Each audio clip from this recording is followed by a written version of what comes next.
Yo, what's up everybody? This is Junior Chicken here with another PokeVlog. I've got 86 hours and 28 minutes of gameplay into Pokemon Platinum, but before I start, I'm going to introduce you to something. The Dusk Ball. This is going to be an essential capturing tool that I will use. It gives you a 3.5 times multiplier in caves or at night. Most legendaries can be found in caves, and you can always wait until night to use these to get that awesome multiplier to catch those rare Pokemon. This is probably the second best ball introduced in the series, only being beaten out by the Master Ball, for obvious reasons. But this is only 1,000 in Pokemon currency, as opposed to 1,200 for an Ultra Ball, which only gives you a 2 times multiplier. So this is a really good ball, and I will use this quite frequently in my journeys. So as I mentioned in my last PokeVlog, the first challenge I had was to catch the Spirit Trio. Uxie, Aself, Mesprit. In order to do that, I need a Pokemon that knew a move to put them to sleep, to give them a 2 times multiplier in catching them, as opposed to 1.5 times multiplier for burning, paralysis, and poison. Freezing can also give you 2 times, but there's no move that automatically freezes a Pokemon. So I need a Pokemon that knew Hypnosis or a move like that. I was able to find a Bronzong in Mount Coronet, and I caught it with a quick ball and named it Rainer, because its Pokedex entries talk about how it summons rain for some reason. Makes you wonder why it's not a Water Steel type, but Steel Psychic is still pretty good typing. So I trained my Rainer as much as I could, and even though it was difficult, it got easier later on, and eventually I did get to level 50. When I caught it though, it didn't know Hypnosis, so I had to take it to the Move Relearner in Pastoria City, give him a heart scale to teach Rainer Hypnosis. On top of that, he also learned Extrasensory, the trippiest move in the game. Along the way he was able to learn Gyro Ball, which would take advantage of his slow speed and give him a stab move.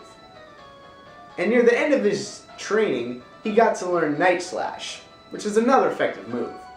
While I was training Rainer, I was able to catch myself a Magneton, and I named it Droners.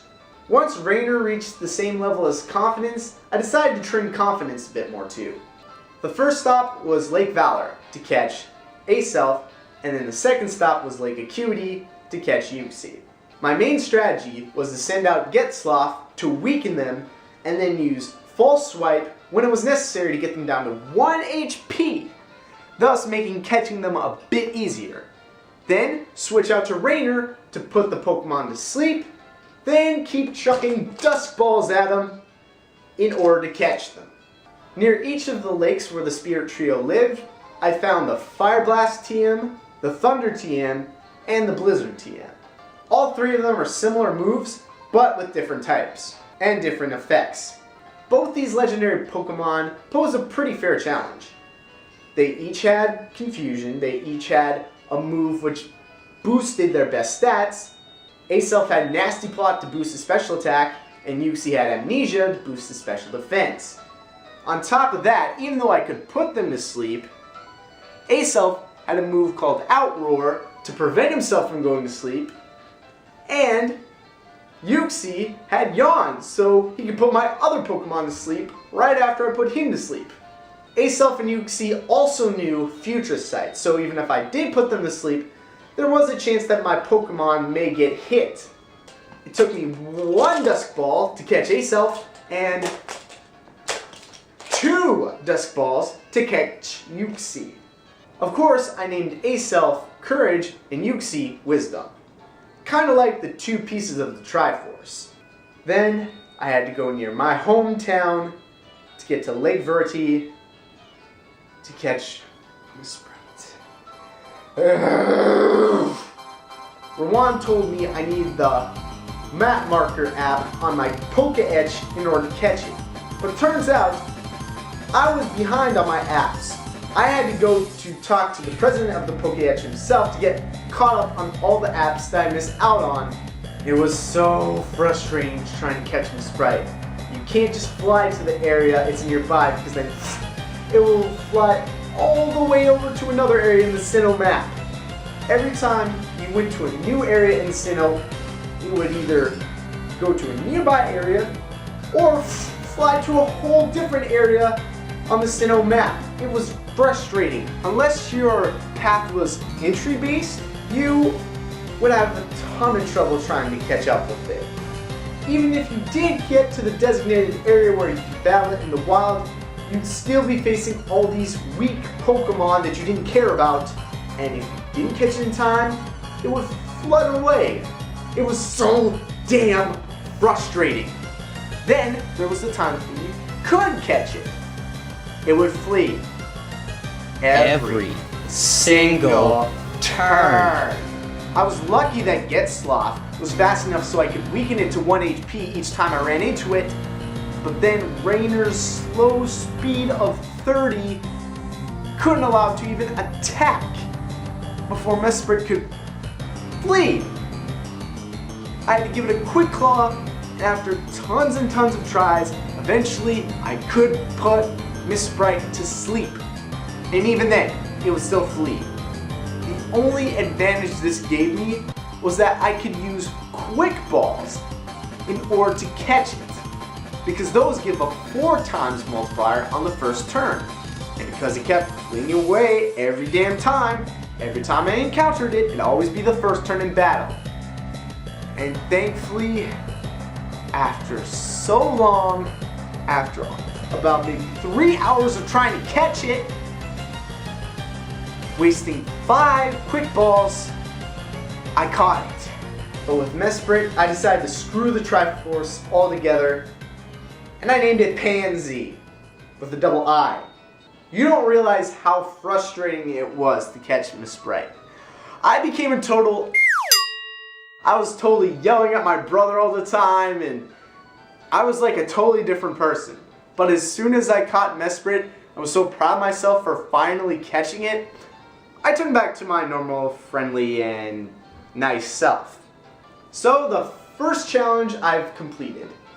Second now, I need to trade that Machoke in order to get a Machamp, but I'm still trying to figure out how to use Wi-Fi connections, because all the Wi-Fi spots I've been going to have proxies which won't let my DS access the internet, and my home Wi-Fi's are WPA security instead of WEP, which is required for a DS. I also have tried training my HM slaves, Bucktooth and Onyx, in order for them to level up.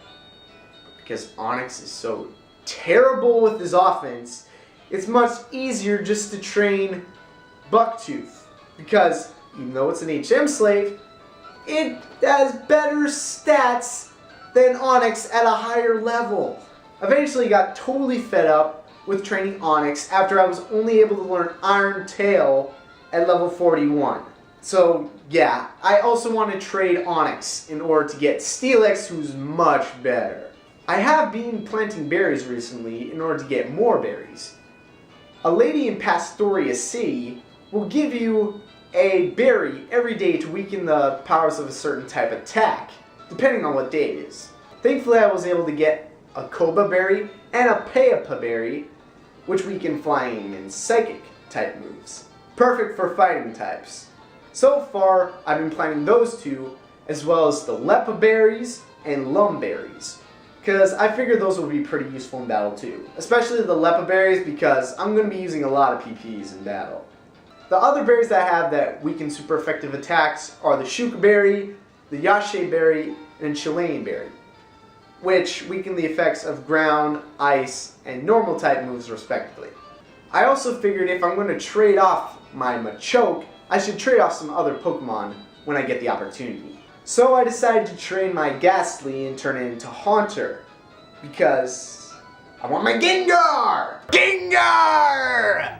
Of course, I've got a Machoke, a Kadabra, and a Graveler, so I can trade those three to get Golem, Alakazam, and Machamp, but my Shadow Dude's still a Ghastly. Unfortunately, the only attack that Shadow Dude knew was Nightshade, which inflicts a set amount of damage, but not against normal types. And training on Route 209, it was so frustrating because you get the barrels and Staravias everywhere. And of course, you could not face them because your attacks did nothing to them. The only Pokemon that were worth fighting were Roselias because they gave you a lot of experiences and you were somewhat resistant to their attacks. But once they used Stun Spore, you were pretty much screwed. The one advantage that the Gastrodon is known for is great special attack and speed, but once that speed is gone, your weak defenses are pretty much going to get pummeled by Roselia's great special attack. That's why even though he was resistant to Magical Leaf and Mega Drain, he'd get clobbered, especially if she used Leech Seed.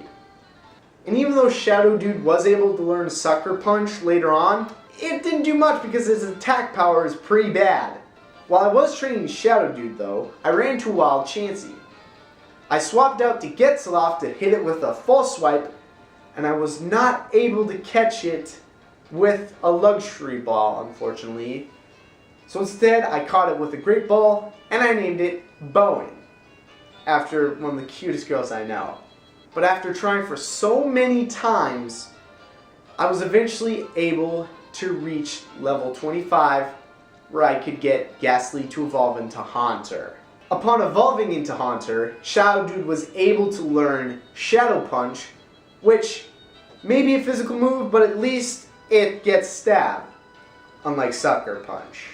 I also tried out the Great Marsh a bunch of times, trying to hope that I'd run into a Drapion, but that never really happened. I was able to catch a Tangela and name it Vine Ball.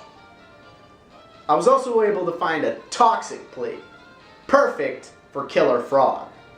So I'm kind of stuck.